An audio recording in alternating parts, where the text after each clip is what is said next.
Sejam todos muito bem-vindos a mais um episódio do Go Talks by Unitel. Meu nome é Marco Patrício Vitor e eu hoje tenho o prazer de ter aqui comigo a Miriam Xavier. Nós vamos falar de muitas coisas, vamos falar de liderança, vamos falar de currículos, vamos falar de emprego, vamos falar de muita coisa. Miriam, bem-vinda. Obrigada, Marco. É um prazer muito grande receber-te aqui. É uma honra para mim estar aqui. Que bom, que bom. Miriam, fala-me um bocado de ti. Miriam Xavier, sou esposa, sou cristã. Amém. Sou serva a Deus. Amém, glória a Deus por isso. Sou profissional de recursos humanos, atuo no mercado de trabalho há sensivelmente 8 anos, praticamente. Trabalho especificamente na área de recursos humanos. Trabalho por conta de outrem, como coordenadora de recursos humanos, mas também sou consultora estratégica, mentora de carreiras, palestrante, criadora de conteúdos digitais e informativos, voltados mesmo para a área de RH, e agora também criadora do projeto Perspectivas em RH. Essa é a Miriam. O Perspectivas em RH, o podcast que estávamos a falar há bocado, É o podcast que estávamos a falar há bocado. Nice, Exatamente. muito bom. Eu vou estar atento. Já saiu o primeiro episódio? Já sei. Vou procurar. Obrigada. Porque quero ouvir a minha amiga Zaida Amado, que foi tua convidada, né? Foi a primeira convidada. Ela e a Lúcia Palma. Ah, que fixe. Vou lá ouvir aquilo que vocês conversaram. Agora fala uma coisa. Quando nós falamos em recursos humanos, a maior parte das pessoas pensa recrutamento, salário, despedimento. Há mais do que isso para recursos Muito humanos? mais. Explica-me um bocado. Muito. Eu começo por dizer que os recursos humanos de há 10 anos atrás já não é o mesmo que hoje. Okay. Antigamente, os recursos humanos era tradicional e o foco era voltado somente para os resultados. Yeah. Atualmente, houve uma mudança. E, aliás, estamos numa mudança constante, principalmente com a área de recursos humanos. Hoje, os recursos humanos é estratégico porque as empresas entenderam que o foco principal não pode ser os resultados, tem que ser as pessoas, porque são as pessoas que fazem estes resultados. Então, hoje, qualquer empresa que ainda esteja a usar modelos tradicionais de recursos humanos, eu posso dizer que está atrasada no tempo e a usar métodos que não tenham flexibilidade, métodos que não são ágeis e que são muito burocráticos. E aí os resultados nem sempre são obtidos conforme aquilo que a empresa almeja. Obviamente que o recurso humanos vai muito além de salários, o recurso humanos vai muito além de contratos, vai muito além de recrutamento e seleção. O recurso humanos alberga várias subáreas dentro da área de recursos humanos. Yeah. Desenvolvimento do pessoal, compensação e benefícios, gestão de conflitos, clima organizacional, cultura. Então, as pessoas antigamente tinham uma percepção muito restrita e ínfima da área de recursos humanos porque eram modelos tradicionais e rígidos, okay, que eram usados. Atualmente, muitas empresas acordaram e já perceberam que não. Hoje o centro são as pessoas. E o recurso humanos está ali como parceiro estratégico do negócio, ok? Isto é o papel do profissional de recursos humanos estratégico. Agir como parceiro do negócio, sendo a ponte entre as partes. Nós olhamos para o lado das empresas, obviamente, mas também temos que olhar para o lado dos colaboradores. Daí dizer que o profissional de recursos humanos tem que ter uma maturidade muito grande para, em certas situações, agir com justiça e sem favoritismos, inclusive. Do género, quem errou, errou. Essa aí do quem errou. Eu às vezes acho que a maturidade pode não faltar ao profissional de recursos humanos, mas faltar à liderança. Também. E como é que se lida com uma situação desta natureza? Infelizmente, nós hoje temos muitas pessoas a ocuparem cargos só por títulos. Ok. É verdade. Eu estou completamente de acordo. Sim, muitas pessoas ocupam os cargos só por títulos. E títulos, e eu tenho que ser um bocadinho transparente aqui, caem de paraquedas. Ok? Tanto é que há empresas que não têm recrutamento. Eu falo sempre disso. Inclusive com pessoas que fazem mentorias comigo. E quando eu pergunto qual é a tua empresa dos sonhos, quero a empresa X. Aí não há recrutamento. Eu sou muito honesta quanto a isso. E às vezes há pessoas que caem de paraquedas, pessoas que só querem ocupar cargos por títulos e não estão preparadas para liderar. Porque o facto de teres um cargo de diretor não significa que tu és um líder. Com certeza. O facto de tu seres um PCA não significa dizer que tu tens um líder. Até porque há uma diferença entre liderar e chefiar. E essa diferença, às vezes, vem de particularidades. E uma delas é literalmente os valores que cada um deles carrega. Ok? Então, isto é um tema muito sensível, mas temos que estar preparados para isso e falar mais disso do que nunca, porque o RH, e muitas pessoas pensam que o RH é que contrata, muitas pessoas pensam que o RH é que demite. Não. O RH cumpre ordens, Marco. Ok? Eu, como profissional de RH, vou receber o pedido da abertura de uma vaga. Vamos sentar com os responsáveis da área, vamos desenhar o perfil descritivo da vaga, vamos preparar todo o processo, desde a contratação, a oferta, os meios de divulgação da vaga, o processo de onboarding, etc. No ato da seleção dos perfis, ok, para as entrevistas, depois da entrevista, nós vamos fazer o nosso relatório com base naquilo que foi a avaliação que nós tivemos da entrevista, indicando aquele como sendo o candidato ideal. Mas quem toma a decisão final, por exemplo, não sou eu. É o responsável da área e muitas vezes, inclusive, a direção-geral. Ok? Estamos diante de um processo disciplinar. E eu, como Miriam, avaliei a situação, estive ali a fazer uma pesquisa para entender o que é que se passou e chego à conclusão que não precisamos de chegar à última instância, que é a medida do documento de justa causa, mas podemos, se calhar, instaurar uma administração registada. Mas a empresa decide que quer despedir. E as empresas, quando querem despedir, atenção, elas vão arranjar formas. Elas vão buscar todas as evidências possíveis, eles vão buscar, quer dizer, coisas que tu não imaginas para poder tirar aquela pessoa ou entrar num mútuo acordo e indemnizar. Então, o RH, muitas das vezes, diferente do que as pessoas acham ou pensam, o RH não está ali para empatar. Eu creio que há colegas meus que ainda falham, não estou a dizer o contrário, e todo mundo falha e tem de melhorar. Sim. Ok? Mas o RH, quando tem que tomar algumas decisões, tem bloqueios da liderança. Eu digo sempre que a cultura organizacional de uma empresa reflete quem é a direção-geral. Assim mesmo. Porque quando nós falamos de cultura, o que é que nós pensamos no domingo? É uma frase que diz isso na internet, ouve-se muito. Cultura organizacional é aquilo que os colaboradores pensam no domingo, prontos para irem trabalhar na segunda-feira. E o clima organizacional é como é que tu te sentes a trabalhar dentro daquela instituição. Mas o clima é proveniente da cultura e a cultura é proveniente da liderança máxima. E muitos dos problemas que as empresas enfrentam hoje não é por falta de estratégias, não é por falta de procedimentos, não é por falta de alinhamento do departamento de RH. O departamento de RH faz até onde pode. Porque se a liderança máxima dizer que não, eu não vou poder bater de frente com aquela pessoa. Ou vou, ou até vou, e às vezes faço. E entras também na lista dos possíveis E entro também na lista dos refúgios, como chamam. E depois também entra para aquela lista. Mas olha, Miriam, mas uma coisa muito interessante, e obrigado por teres essa abordagem, porque eu gosto dessa abordagem terra a terra. Uma das coisas muito interessantes fala-se muito pouco ainda de cultura organizacional no verdadeiro sentido daquilo que é a cultura organizacional. Acho que nós em Angola vamos passando por vários momentos e esses momentos hoje em dia são mais transversais a momentos mundiais. Exatamente. Né? Porque estamos todos interligados e com o advento da internet cada vez ainda mais pressionados pelo mundo. Né?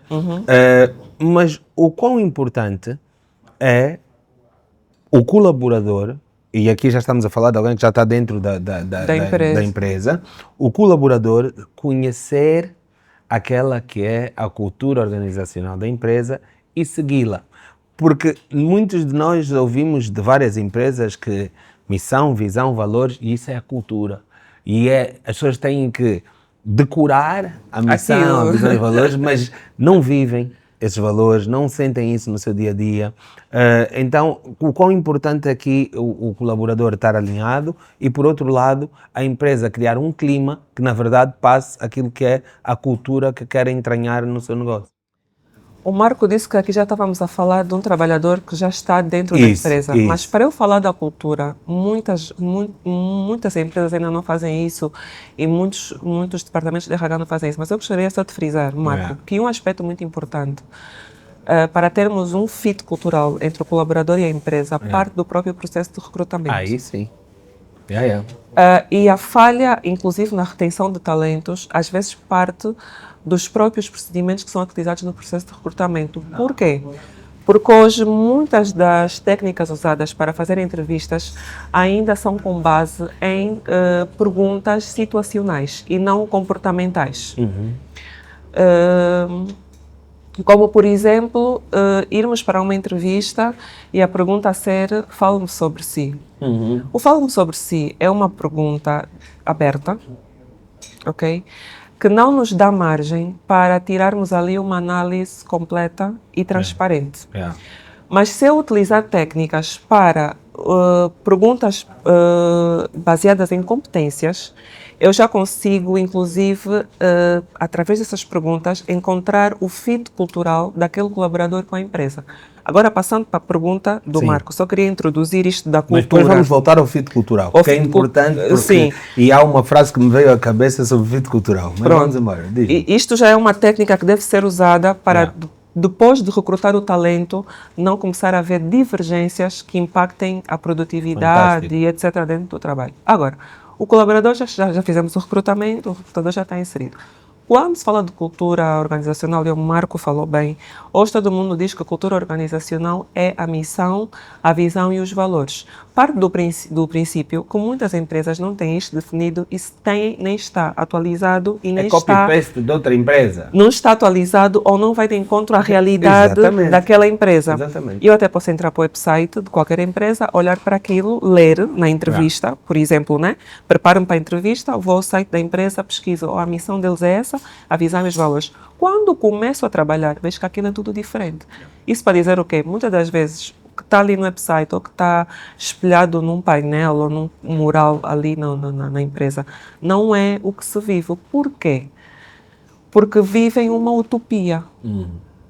Tanto do que está no site, tanto do que está na empresa. E o que é que vai acontecer ali? Se nós temos um talento que já foi recrutado, que já está vinculado à empresa, e não há um fit cultural, vamos ter ou um talento frustrado, desmotivado, ou vamos ter uma perda de talento, porque mais dia menos dia ele vai desfazer-se daquilo. Por exemplo, hoje ainda temos muitas empresas que utilizam modelos rígidos. Por exemplo, ainda hoje eu entrava para o LinkedIn e vi uma senhora ela é tipo a PCA, que é de uma empresa em Portugal, e ela estava a dizer que ela não precisa controlar os horários, ela precisa dos resultados dos colaboradores. E nós até hoje temos empresas, modelos tão rígidos ao ponto de que o horário é às 8 horas, o Marco se chega às 8h10 e mesmo que tente compensar, por exemplo, sair às 17h10, aquilo já é um problema. Nós temos empresas que hoje, aqui até os dias de hoje, têm problemas em um colaborador estar aqui como a Miriam está, pedir para sair, para ir fazer um trabalho extra. Eu saí do trabalho para vir para aqui e ainda vou voltar. Então, quando nós temos esses modelos rígidos dentro das empresas, primeiro é a reputação. As empresas pensam que não. Marco, eu recruto todos os dias. Todos os dias eu estou a recrutar. Há pessoas que já não aceitam participar em entrevistas de determinadas empresas em Angola. Uau. Aquela empresa... Não, eu não vou. Várias. Eu não posso citar os nomes, mas não, várias. Melhor não.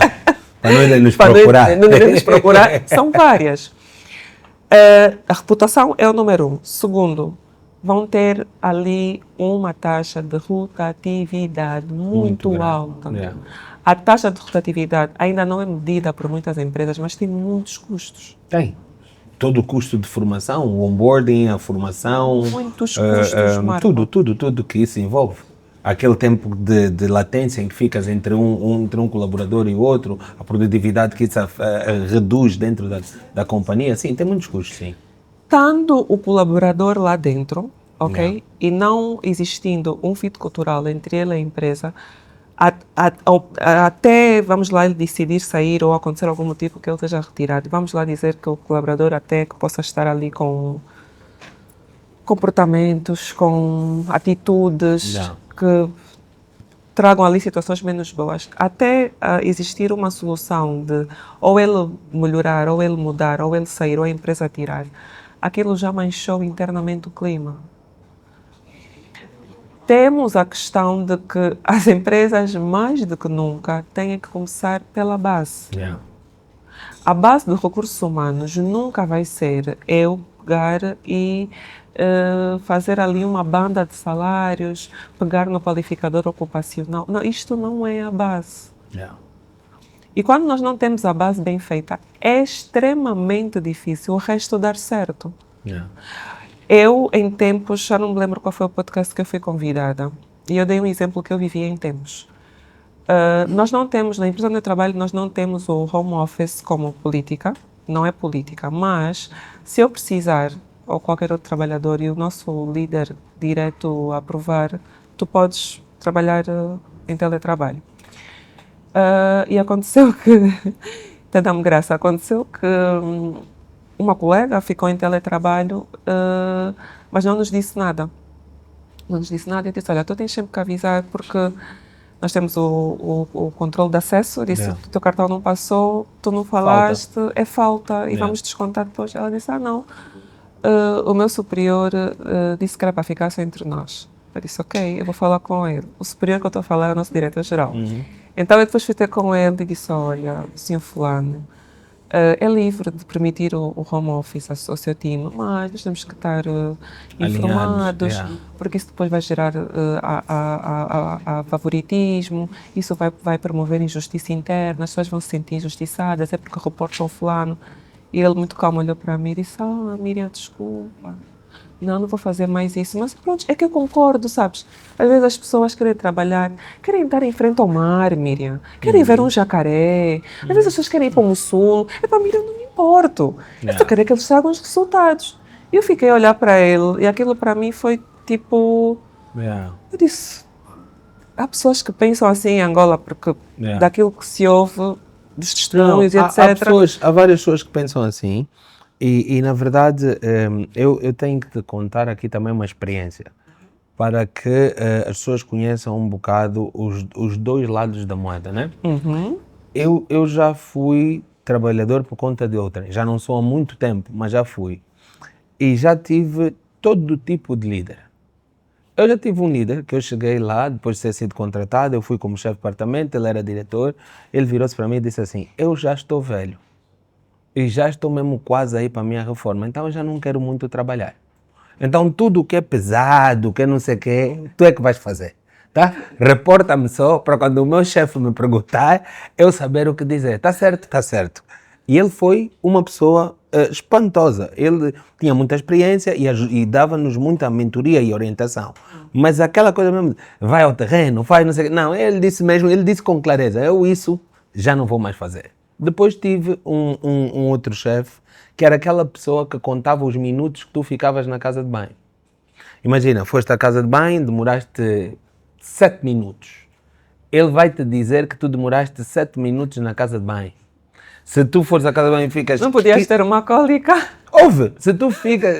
Olha, vou ao banco rapidamente tratar de um assunto. Não podes. Ele liga-te e para te dizer para voltar. E tu chegas lá, pegas na tua agenda, né? Vais à tua sala, tiras a tua agenda, vais ter com o teu superior para perceber se calhar tem alguma coisa para fazer. Chefe, já voltei, estou aqui com a agenda, já alguma coisa. Não, era mesmo só para te ver na tua sala porque tu não és pago para ir ao banco.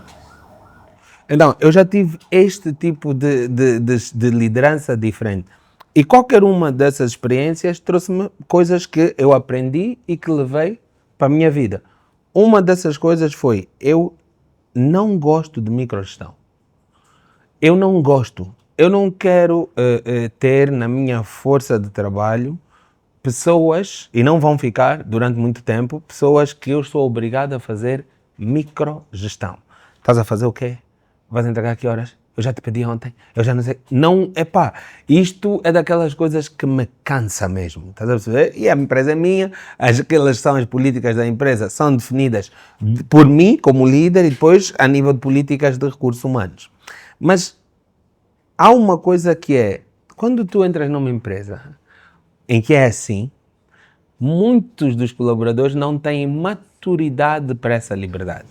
Também existe, sim. Como é que nós lidamos com esse lado? Eu, por exemplo, aproveitando já aqui a minha consultoria, como é que se lida com esse tipo de situação? Isso, por exemplo, traz-me a situação que nós vivemos em 2020, quando teve a Covid-19. Exato. Em que as empresas foram obrigadas a entrar para um modelo novo que nunca tinha existido, que foi o home office. E aquilo no início foi uma confusão total, né? Yeah.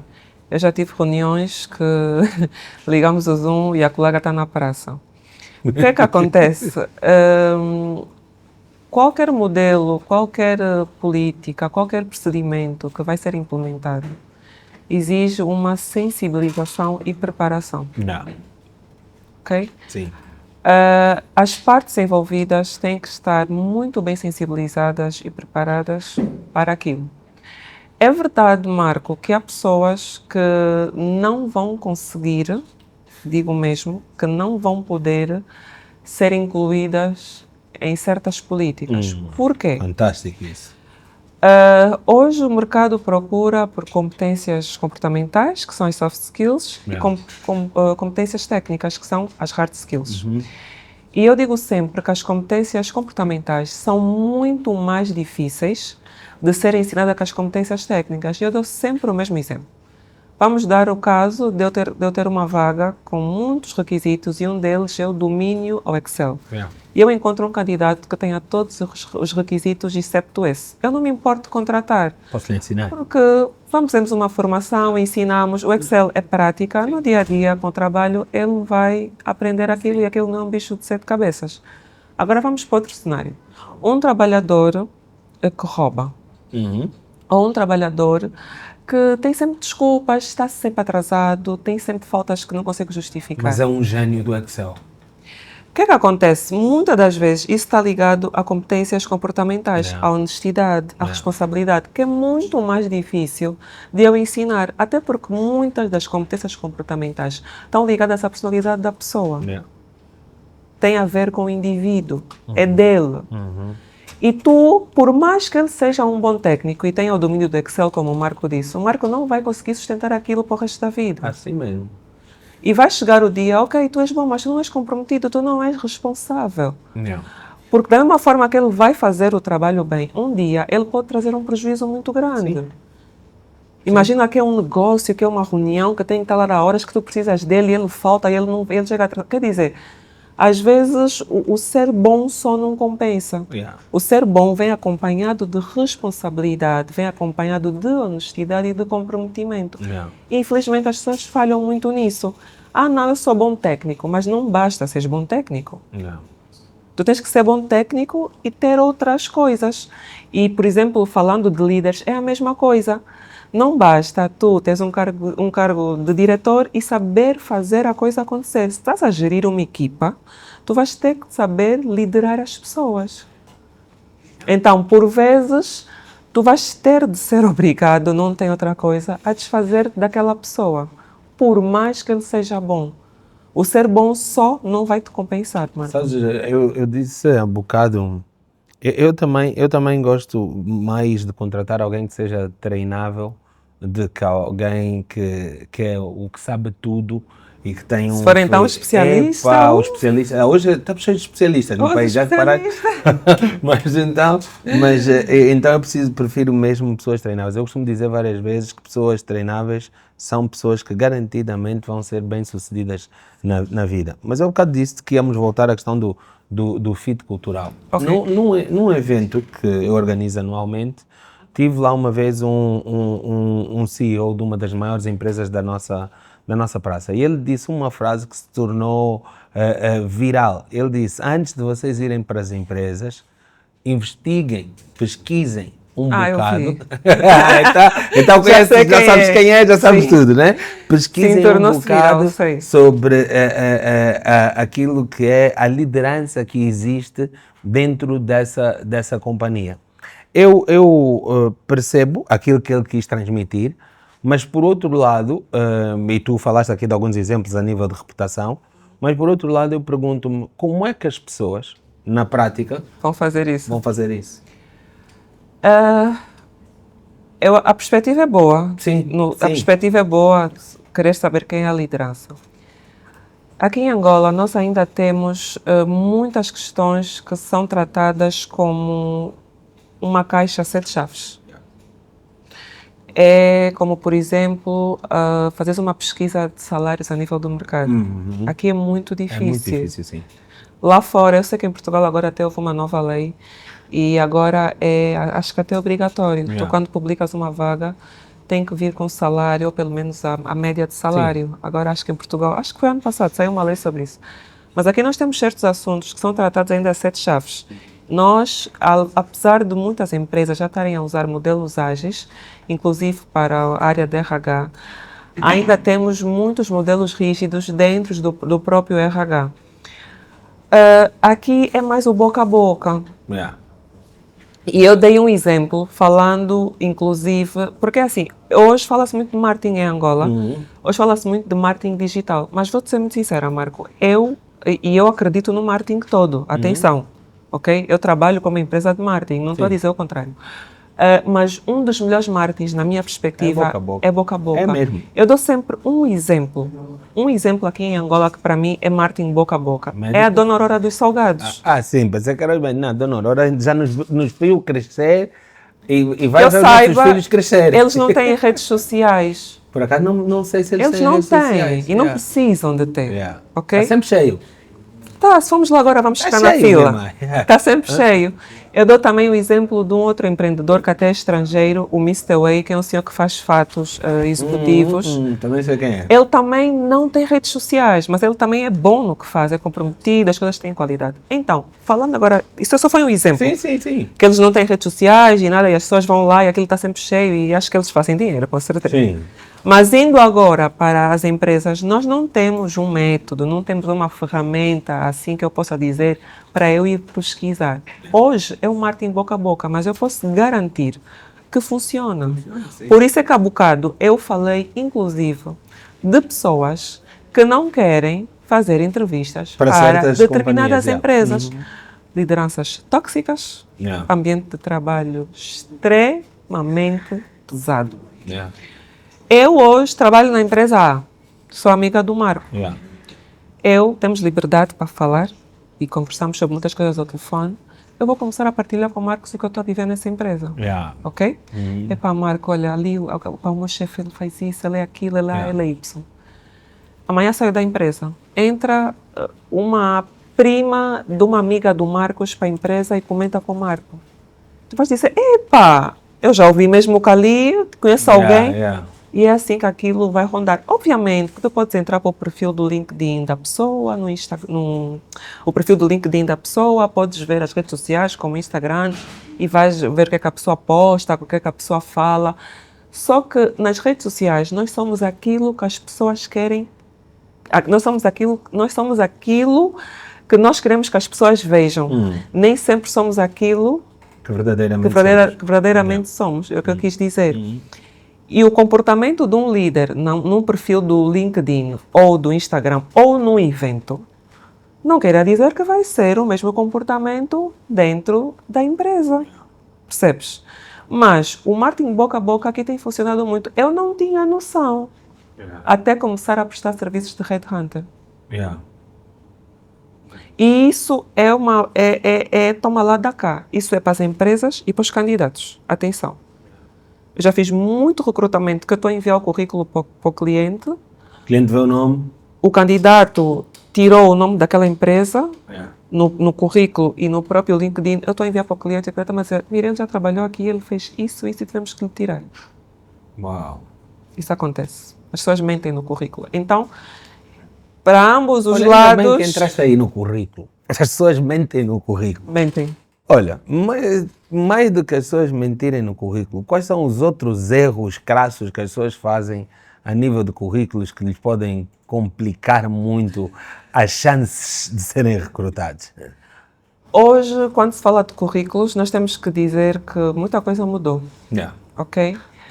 Hoje, muitas empresas, e principalmente as médias e grandes empresas, fazem a tiragem de currículos através de sistemas de ATS ou até com a inteligência artificial. Uau. E essa triagem é feita para encontrar as palavras-chave, para encontrar as competências, os requisitos que a vaga pede. Então, o currículo, mais do que nunca, agora tem que ser bem estratégico. Eu falo muito disso nas minhas redes sociais, porque eu recebo muitos currículos por dia e vejo muita coisa. Então, começo já por dizer que as pessoas têm que fazer o acompanhamento do mercado, ok? E as pessoas às vezes não fazem. Eu recebo currículos cheio de cores, eu recebo currículos, tiraram fotografia, então enviar para mim o currículo, eu recebo currículos com o nome do cônjuge, com o nome dos pais, com o estado civil, com o número do bilhete de identidade. Eu recebo currículos com muitas informações que não são necessárias, que até por questões de segurança não devem ser colocadas no currículo. Yeah. Porque há pessoas que ainda submetem os currículos a físico. A pessoa que vai receber pode abrir o envelope antes de fazer chegar à área de recursos humanos e ler. Yeah. Tipo, tu com o número do bilhete fazes muita coisa. Muita coisa. Yeah, Hoje com o em número do dia, bilhete fazes muita hoje é o coisa. NIF. Que é o nosso NIF. Exatamente. Para piorar agora é o NIF. Yeah. Os principais erros que eu vejo nos currículos para dizer que não são estratégicos. As pessoas usam muitas cores ficar bonito, porque subentendem que, Se for bonito, que aquilo vai chamar ficar- a minha atenção. Yeah. Muito pelo contrário. Ou os currículos forem modelos preto e branco, melhor. Yeah. Ok? Hoje as pessoas usam muitos gráficos no currículo, especialmente naquela secção das línguas. Yeah. Por exemplo, vamos dizer que a vaga pede um candidato experiente ou fluente, desculpa, na língua inglesa. Yeah. Ok? Fluente é um nível. Yeah. Tu vais-me pôr ali um gráfico com pontos, eu nunca vou perceber qual é o nível do Marcos. Se Yeah. tu és nativo, se és fluente, se estás no nível de intermediário, não. É muito mais fácil tu escreveres inglês, nível, fluente, nível, intermédio. Outro erro são essas informações pessoais que as pessoas ainda colocam no currículo. Yeah. Morada completa, por exemplo, eu nunca vou colocar a minha morada completa, Marco. É perigosíssimo. Por exemplo, nós aqui não utilizamos muito o código postal. Lá Sim. fora faz sentido, mas aqui nem faz.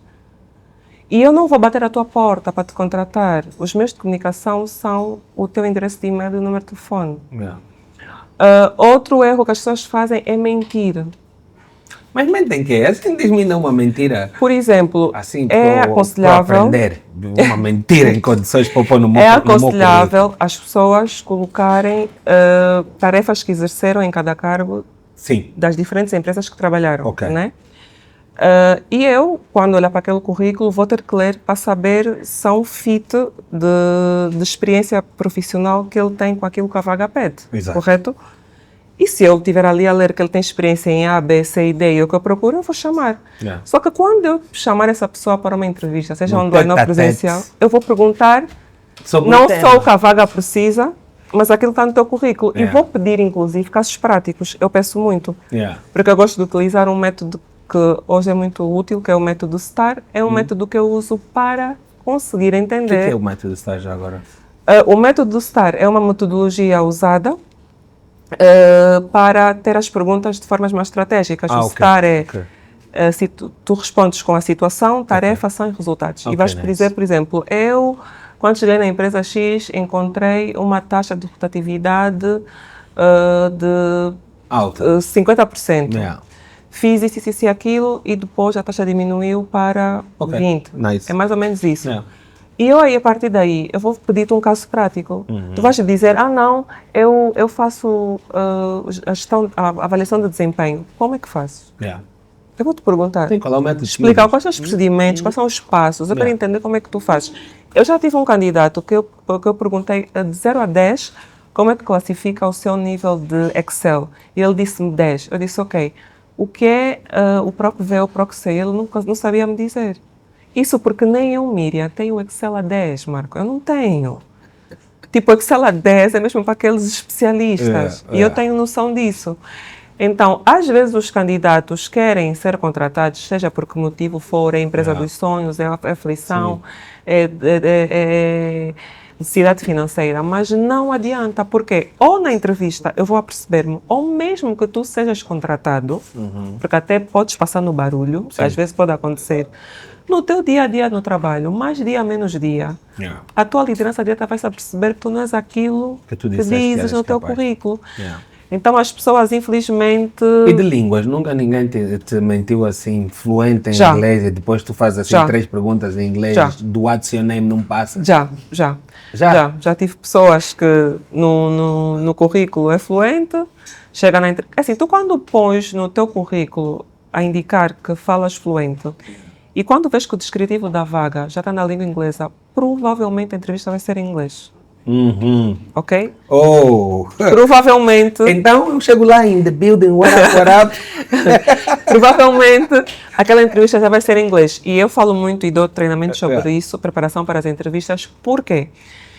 Eu, quando vou às entrevistas, e já fui a muitas, quando eu vejo a comunicação direta entre mim e o recrutador já naquela língua, eu já sei que o mais provável é que a minha entrevista seja naquela língua. E basta chegar à entrevista e começarem com o hi, acabou.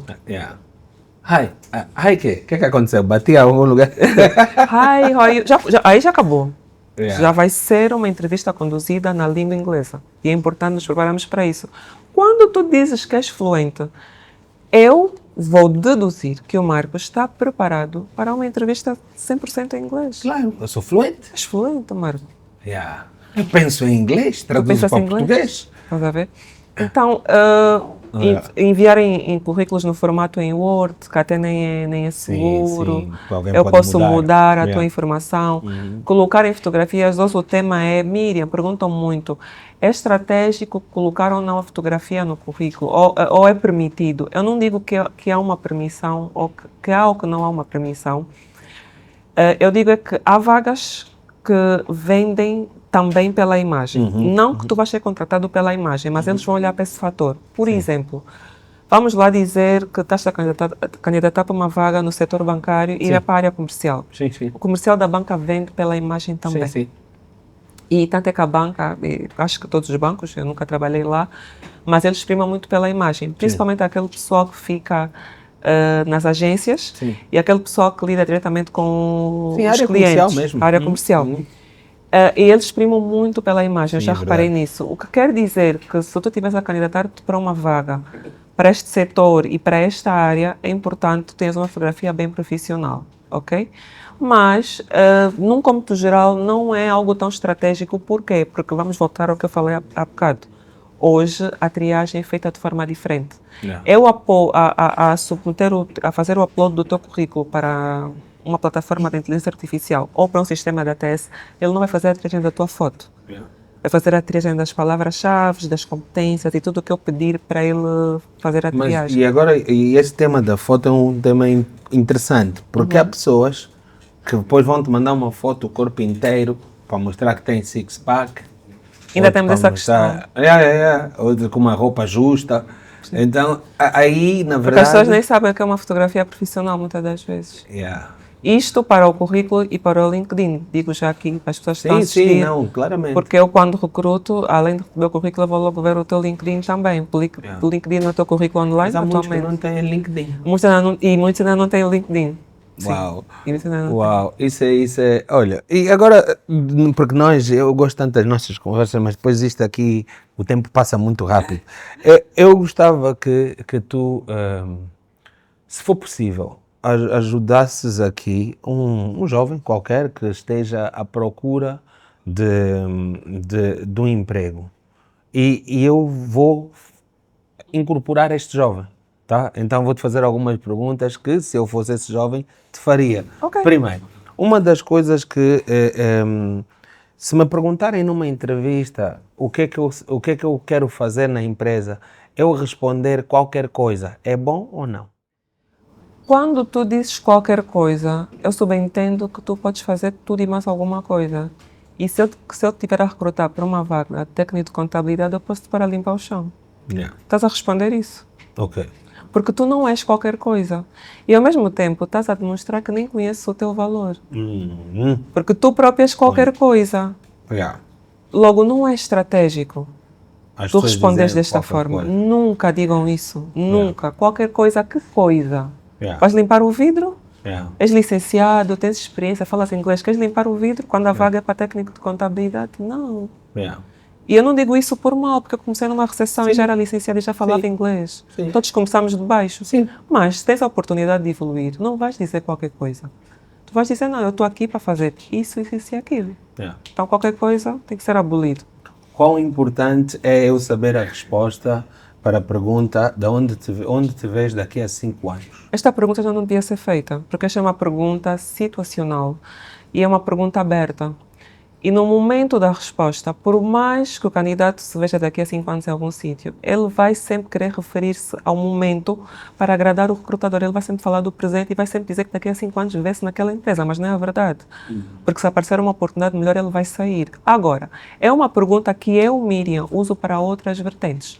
Porque se o Marco perguntar-me agora onde é que me vejo daqui a 5 anos, eu tenho resposta, porque eu sei onde eu quero ir. Mas para um cenário de entrevista, não é uma pergunta que deve ser feita. Mas como ainda é feita, eu vou responder agora para ajudar. Exatamente. Porque o jovem está, não, mas fizeram Sim, assim. ainda é feita. Colegas meus ainda fazem. E eu, por acaso, tenho próximos conteúdos para falar sobre perguntas que já não devem ser feitas. Daqui a 5 anos, aonde é que o Marcos se vê? Não. Esta pergunta está a referir-se, para já, à vertente profissional. Ponto 1, porque as pessoas às vezes acham que estão a falar da vida pessoal, no sentido de que vejo-me a viajar, vejo-me a ir para os Estados Unidos, vejo-me a ir à Disney. Não tem nada a ver com isso. Não. Onde é que tu vês profissionalmente, no sentido de vês-te a trabalhar ainda por conta de outrem, vês-te a fazer progressão de carreira na área em que tu estás, vamos lá dizer que é uma vaga de assistente de contabilidade, novamente.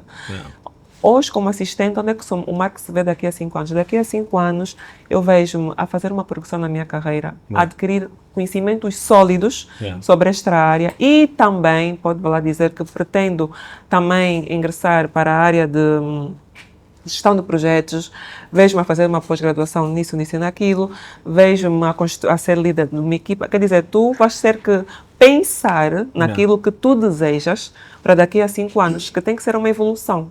Então, essa pergunta tem que ser respondida com base numa evolução que tu queiras ter. Porque se tu dizes que vês-te a trabalhar... Ah, não, vejo-me a trabalhar aqui. Vais ficar aqui 5 anos como assistente? Não. Ou seja, tens de ter um bocado mais de detalhe e se calhar um bocado de ousadia até. Exatamente. O quão importante são as minhas redes sociais para além do LinkedIn num processo de busca de um emprego? Eu tive num podcast no sábado, perguntaram-me isso. Eu, particularmente, não uso nenhuma rede social, excepto o LinkedIn, quando estou a fazer recrutamento. Porém, atualmente, Marco, vou ter que ser um bocadinho transparente, nós temos ainda muitos colaboradores e eu nem sei como é que as pessoas falam tanto de falta de emprego, mas eu sei que mas há muitos que conseguiram essas oportunidades e estão a desperdiçá-las. Faltam, mentem, isso é tipo soco no estômago. Desce já um soco no estômago. Tem alguns que estão lá em casa que não têm emprego. Como assim? Está difícil, eu sei que está. E eu recebo por dia, sei lá, mais de 50 mensagens com pedidos de emprego. Então, eu sei que está difícil. Mas ainda assim, há muita gente com oportunidades a desperdiçá-la. Há muita gente que tem um emprego, mas está sempre com situações, processos disciplinares que acabam até, às vezes, em despedimento por justa causa. Mas voltando aqui à pergunta que era das redes sociais, eu particularmente uso o LinkedIn, ok? Por quê? Porque eu recebo o currículo e faço uma comparação, principalmente naquele campo da experiência, ok? Porque no LinkedIn consegues expor ali o campo da experiência. O tempo que trabalhaste, o cargo que ocupaste, o nome da empresa e as responsabilidades que exerceste. Sim. E eu vou ali fazer uma comparação para ver se a informação casa. Mas há situações como essas que eu frisei há pouco tempo, de mentiras e disso e daquilo, que nós às vezes somos obrigados a recorrer a algumas redes sociais. Ok. Eu não uso, por exemplo, o Facebook ou o Instagram para pesquisar sobre a vida do candidato para uma entrevista. Eu vou usar o LinkedIn, que é uma rede profissional, mas para colaboradores que já estão vinculados à empresa, por algumas situações que acontecem, às vezes somos obrigados a recorrer às redes sociais. No entanto, se não estou errada, eu acho que há colegas meus que utilizam as redes sociais para os recrutamentos, coisa que eu não acho correta e não faço. Ok. Sou jovem, estou grávida, é melhor ter primeiro o bebê e depois ir procurar um emprego, ou assim mesmo no estado em que me encontro, ir procurar um emprego pode reduzir as minhas chances de ser contratado? Olha, a nova Lei Geral do Trabalho, que é a 12/23 de 27 de dezembro, se não estou em erro, já fala sobre isso, ok? Já há um artigo que inclusive menciona que as empresas, quando fazem testes de admissão, não podem pedir testes de gravidez e as empresas não podem rejeitar candidatas grávidas, ok? Só para deixar já claro esta parte, se calhar muita gente não sabe. Então, sempre que forem a uma entrevista, não fiquem com medo do género, estou grávida, não vou me candidatar porque não vão aceitar. Uma empresa, se quiser, isso é discriminação e pode ser penalizada caso a pessoa queixe-se nos órgãos responsáveis. Agora, eu conheço empresas que recrutam pessoas em estado de gestação, ok? E dependendo da necessidade da pessoa, eu aconselho as pessoas a não deixarem de candidatar-se às vagas. Obviamente que se já estiver num estado, vamos lá dizer, eu acho que a partir do, não sou mãe, mas acho que a partir do 7º, 8º mês, as gestantes já estão muito mais cansadas, já estão muito mais vulneráveis e já não aguentam estar ali, se calhar 8 horas por dia e às vezes tem que fazer uma logística muito grande, apanhar táxis e etc. Mas se estiveres no princípio mesmo da tua gestação, tu deves inclusive candidatar-te. Isso não pode ser um fator e nem a lei permite que seja para não contratar alguém. Muitas empresas, se calhar, ainda fazem porque não são denunciadas.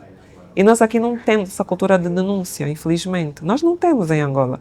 Temos quando pesa no bolso, quando és despedido injustamente e queres o teu dinheiro. Mas uma situação dessas aqui é muito difícil acontecer. Okay? Então, eu sou apologista, não só pela lei, mas eu como profissional, que eu amanhã, vamos lá dizer que eu amanhã saio da empresa onde eu estou, decido ficar em casa. Fico grávida. E aparece uma oportunidade, eu vou à entrevista. E se eles decidirem contratar-me, eu vou avisar, olha, eu estou nesse estado. Agora, se eles decidirem não me contratar por causa disso, eu posso me queixar.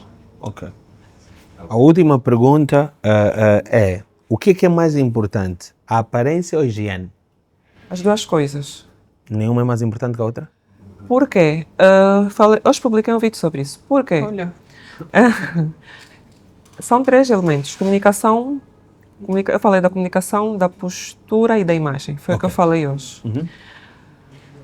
Quando nós vamos para uma entrevista presencial, antes de eu ter o contacto com o Marcos e existir uma comunicação verbal, eu vou olhar para o Marcos. Sim. É a primeira coisa. Sem dizer nada. Vamos lá dizer que o Marcos foi colocado na sala de espera e eu estou a passar, ainda não tive contacto assim, ainda não encostei ao Marcos. Mas vejo que é o candidato. Mas estou informada que ou ele já é o me dizem na candidato. minha sala, olha, Miriam, o candidato já está aí e eu, antes de chamá-lo, vou fazer alguma coisa e passo. A primeira coisa que eu vou olhar é a imagem do Marcos.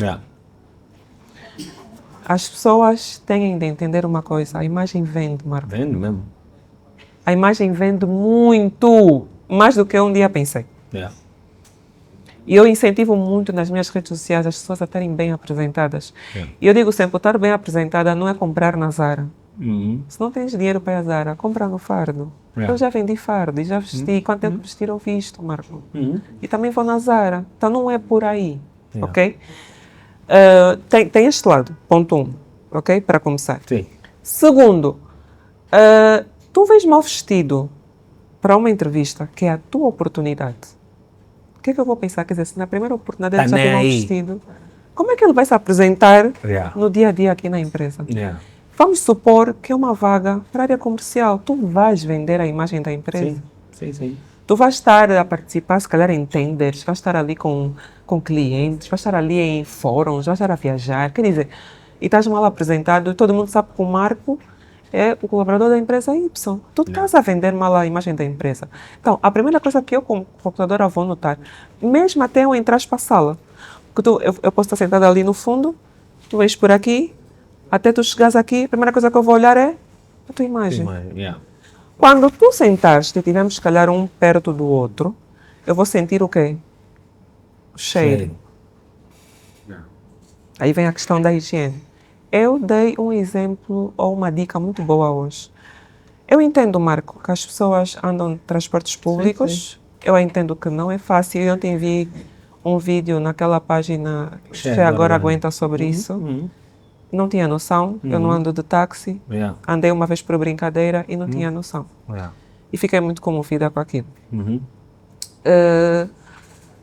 Ando de táxi, ando a pé. Andam de moto para chegar às entrevistas. Eu entendo tudo isso. Qual é a dica? Vai para a entrevista, leva um pacotezinho de toalhitas. Da Suave. Suave. Leva um perfume pequenino, leva um desodorizante. Assim que chegar à entrevista, chega na recepção e pede para ir à casa de banho. Mesmo que não estejas a sentir o cheiro, porque às vezes tu não sentes, mas a pessoa que está ao teu lado vai sentir. Pede para entra e faz uma limpeza, dá um toque mesmo tu sozinho. Limpa, põe ali tudo. A importância também de chegarmos cedo, né? Porque só é possível fazer isso se fores pontual. Se estiveres atrasado, vais chegar com o teu cheiro, vais entrar para a sala, eu vou sentir aquilo. Dá uma má impressão. Dá uma má impressão. Eu já tive, em outras experiências passadas, já tive, por exemplo, o caso de motoristas nessa condição. E os líderes, os chefes, na altura não conseguiam falar. Não conseguiam falar. Miriam, por favor, dá só um toque. Fala só com o fulano, estás a ver? Porque eu ando com ele, eu vou a muitas reuniões, mas as pessoas entram para o carro. Ok, tá bom. E lá eu chamava, olha, tens que fazer assim, tens que ir mudando de t-shirt, e até festivaquinha com os colegas para comprarmos uns fardos para o colega e ajudar, etc. Isso por quê? Porque conta. Infelizmente, acredito que por falta de conhecimento, não é intencional, não é maldade, obviamente, as pessoas acabam por cair neste erro. Não que eu não vou contratar o Marcos porque o Marcos não está a cheirar bem, mas é um fator que acaba por interferir. E às vezes tu és muito bom naquilo que fazes. Uma das duas, ou a empresa no processo de recrutamento tem vários candidatos e só um Marco é que foi o ideal mesmo com o cheiro, e eu vou te contratar e vou logo no primeiro dia ter uma conversa sobre o tema.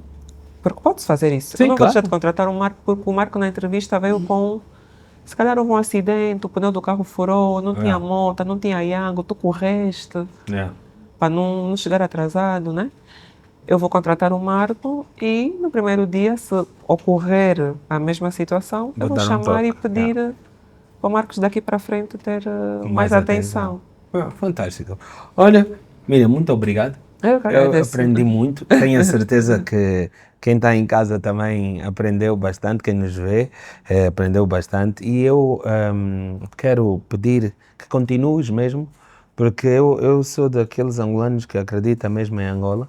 E acredito que nós temos muito talento, mas muito desse talento não cumpre uma parte que é contribuir. Também é verdade. Então nós temos de facto de contribuir, não só para aumentar aquilo que é o nosso talento, mas aquilo que são as oportunidades para os outros talentos também, que estão aí e muitas vezes não têm a oportunidade de chegar aos lugares em que nós já conseguimos chegar, né? Exatamente. Então continua, tudo de bom, que Deus te abençoe muito. Obrigada, Marco, que agradeço pelo convite. Nada. Olha, e para si que nos assistiu, já sabe, deixe o like, deixe seu comentário, partilhe, porque isto aqui é uma aula, é uma mentoria, e é uma mentoria feita de forma gratuita. Estamos juntos, até o próximo episódio.